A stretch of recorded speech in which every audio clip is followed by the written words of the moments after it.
मित्रांनो नमस्कार. जय महाराष्ट्र. मुंबईमधून महाराष्ट्राच्या राजकारणातील सगळ्यात मोठी घडामोड दिल्लीत देखील बसला हादरा. उद्धव ठाकरे यांच्या शिवसेनेची आदित्य ठाकरेंची अखेर झाली निवड. मित्रांनो मुंबईसह राज्यात जल्लोष. ठाकरेंच्या शिवसेनेचा दबदबा वाढला तर भाजपचा आणि शिंदेगडाचं पानिपत करत ठाकरेंनी आता नवा लिहिलाय राजकारणात अध्याय. सविस्तर बघूया. आदित्य ठाकरे यांच्या निवडीमागे महाराष्ट्राचं राजकारण अखेर बदललं. शिंदेगडाला घाम तर भाजपाने केलाय. शिंदेचा आणि भाजपचा सगळ्यात मोठा करेक्ट कार्यक्रम. देशाच्या राजकारणामध्ये आदित्य ठाकरे यांची निवड तर ठाकरेंच्या नेतृत्वात महाराष्ट्राचा नवा अध्याय. मित्रांनो काय घडते पडद्याच्या पाठीमागे? देशाच्या सर्वोच्च शहरात दिल्लीमध्ये आणि मुंबईमध्ये या सगळ्या घडामोडींची वाटाघाटीची सगळ्यात मोठी घडामोड सुरू असतानाच आदित्य ठाकरे यांच्या नावाची चर्चा आणि आदित्य ठाकरे यांची निवड म्हणजे महाराष्ट्राला नवीन राजकीय क्षेत्रावरती घेऊन जाणारा हा नवीन अध्याय लिहिला जातोय असं सध्या बोललं जात आहे. मुंबई शहराच्या आणि महाराष्ट्राच्या राजकारणामध्ये ऐतिहासिक क्षण आता नोंदवला गेला असून आदित्य ठाकरे यांची आता निवड झाली आहे. मुंबईच्या चौकामध्ये फटाके भगवे झेंडे वाजवत जय भवानी जय शिवराय ठाकरे साहेब तुम आगे बढो अशा मोठ्या घोषणांनी मुंबईचं शहर अतिशय दणाणून सोडलाय. ही केवळ ठाकरेंची निवड नसून गेल्या काही वर्षात झालेल्या उलथापालथीनंतर ठाकरेंसाठी हा मोठा राजकीय विजय मानला जात आहे. उद्धव ठाकरे यांच्या नेतृत्वावरती जनतेने पुन्हा विश्वास टाकल्याचं हे प्रतीक असून आदित्य ठाकरे यांची नव्या पिढीला नवीन प्रेरणा यातून मिळू लागली आहे. निकाल जाहीर होताच मुंबईच्या दादर, परळ, लालबाग, गिरगाव, कुर्ला, चेंबूर, अंधेरी, गोरेगाव, मालाड, वांद्रे, कांदिवली या सगळ्या मराठी बहुल भागांसह संपूर्ण मुंबई शहरामध्ये उद्धव ठाकरेंचा आणि आदित्य ठाकरेंचा जयघोष आपल्याला पाहायला मिळाला आहे. मित्रांनो हा विजय म्हणजे फक्त श्रद्धेचा निष्ठेचा विजय नाही.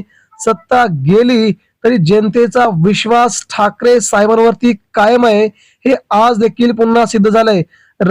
आदित्य ठाकरे यांची निवड ही मैलाचा दगड आहे. महाराष्ट्राच्या राजकारणातील मैलाचा दगड म्हणून त्यांची निवड ठरलेली आहे.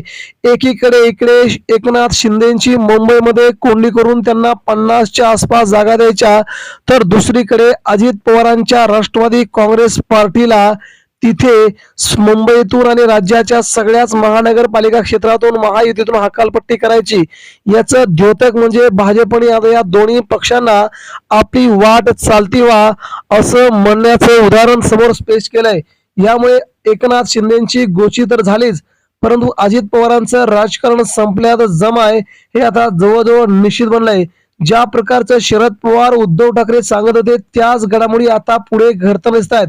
भाजपा सोबत आलेल्या सगळ्या पक्षांना संपवते आणि स्वतः मोठी होते अशा प्रकारचं भाजपने राजकारण सुरू केलंय. आणि मित्रांनो त्या राजकारणाच्या पाठीमागं महाराष्ट्राच्या महानगरपालिकाच्या निवडणुकांच्या नंतर येणाऱ्या सगळ्या विधानसभांच्या निवडणुकांमध्ये 16वरती भाजपचा मुख्यमंत्री करणं हे भाजपचं सगळ्यात मोठं यश भाजपात तयार करते. शिंदेच्या शिवसेनेला देखील मुंबईतून हकालपट्टी करत उद्धव ठाकरेंना जवळ करण्याचा भाजपचा सगळ्यात मोठा प्रयत्न सुरू होतोय. आदित्य ठाकरे यांची निवड मुंबईपुरती मर्यादित असून राज्याच्या राजकारणात दूरगामी परिणाम करणारी ठरणार आहे. युवकांचा चेहरा, पर्यावरणपूरक विकासाची भूमिका आणि आधुनिक विचारसरणी यामुळे आदित्य ठाकरे यांना वेगळं स्थान निर्माण झालं आहे. या विजयाकडे मित्रांनो नवीन वेगळ्या दृष्टीनं पाहिलं जात आहे. शिवसेनेतील फूट, पक्षचिन्हाचा वाद, सत्ता गमावण्याची नामुष्की या सगळ्या संकटातून उद्धव ठाकरे खंबीरपणे उभे राहिले. शांत, संयमी आणि मुद्देसूद राजकारण करत त्यांनी कार्यकर्त्यांची आणि जनतेशी नाळ कायम ठेवली. पालिका म्हणजे मुंबईचा शिवसेनेचा बालेकिल्ला. तो किल्ला पुन्हा ठाकरेंकडे आणण्यासाठी उद्धव ठाकरेंनी सगळ्यात मोठी घोषणा केल्याचं सध्या बोललं जात आहे. मुंबई महानगरपालिकेच्या निवडणुकीच्या पार्श्वभूमीवरती आदित्य ठाकरे आणि एकनाथ शिंदे यांच्यात मात्र सगळ्यात जोरदार कडाजंगी आपल्याला या निवडणुकीमध्ये पाहायला मिळेल. कारण की उद्धव ठाकरेंनी सगळ्यात मोठी घोषणा केली ती म्हणजे मुंबई महानगरपालिकेची निवडणूक युवा आदित्य ठाकरे यांच्या नेतृत्वात लढण्याची ठाकरेंनी घोषणा केलेली आहे. आणि आता उद्धव ठाकरे फक्त सल्लागाराची मार्गदर्शकाची यामागे आणि पडद्यामागच्या राजकारणाची भूमिका बजावतील, मात्र मैदानात फक्त राहील आदित्य ठाकरे.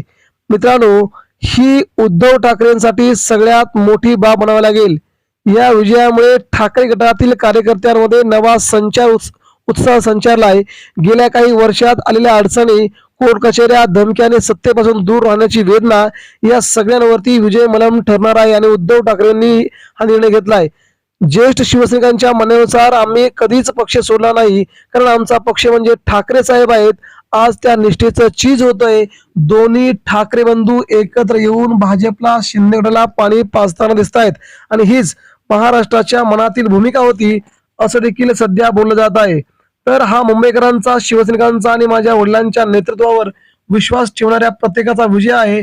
मुंबईला जागतिक दर्जाचं शहर बनवताना मराठी माणसांचा सन्मान अबाधित ठेवणं हाच आमचा ध्येय असल्याचं आदित्य ठाकरे यांनी निवडीनंतर म्हटलंय. त्यामुळे मुंबईच्या भविष्याची चिंता फक्त आम्हालाच आहे. भाजपा मुंबई फोडण्याच्या तयारीमध्ये असल्याचं आदित्य ठाकरेंनी थेट त्यांच्यावरती आरोप केलेत. मुंबई महानगरपालिकेवरती ठाकरे यांची सत्ता पुन्हा येणं खूप गरजेचं आहे असंही त्यांनी म्हटलंय. मित्रांनो, ही निवडणूक मुंबईसाठी खूप महत्वाची तर आहेच, परंतु मराठी माणसांच्या भवितव्यासाठी, मराठी भाषेसाठी खूप महत्वाची आहे. भाजपने मुंबईवरती उत्तर भारतीय परप्रांतीय महापौर करण्याचं ठरवलंय.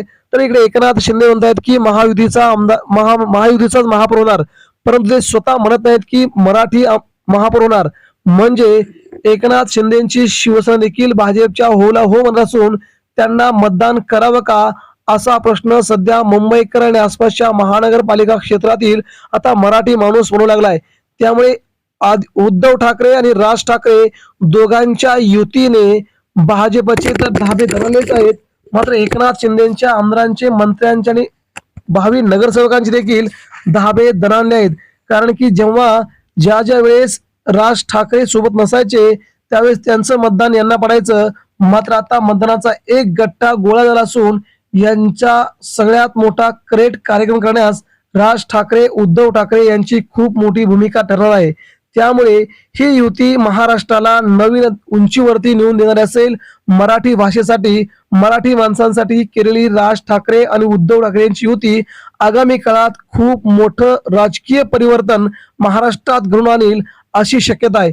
त्या अगोदर आदित्य ठाकरे यांच्या नेतृत्वात उद्धव ठाकरेंनी लढवलेली ही मुंबई महापालिका शिवसेनेच्या ताब्यात येणार का, याकडे सगळ्यांचं लक्ष आहे. मित्रांनो, आपल्याला काय वाटतंय, मुंबई महानगरपालिका पुन्हा उद्धव ठाकरे, राज ठाकरे जिंकतील याबद्दल आपल्याला काय वाटतंय? आपण देखील आपल्या प्रतिक्रिया आमच्यापर्यंत पोहोचवा. मुंबईत पुन्हा ठाकरे की भाजपा याबद्दल आपल्या प्रतिक्रिया 2 शब्दात व्यक्त करा. धन्यवाद. जय हिंद.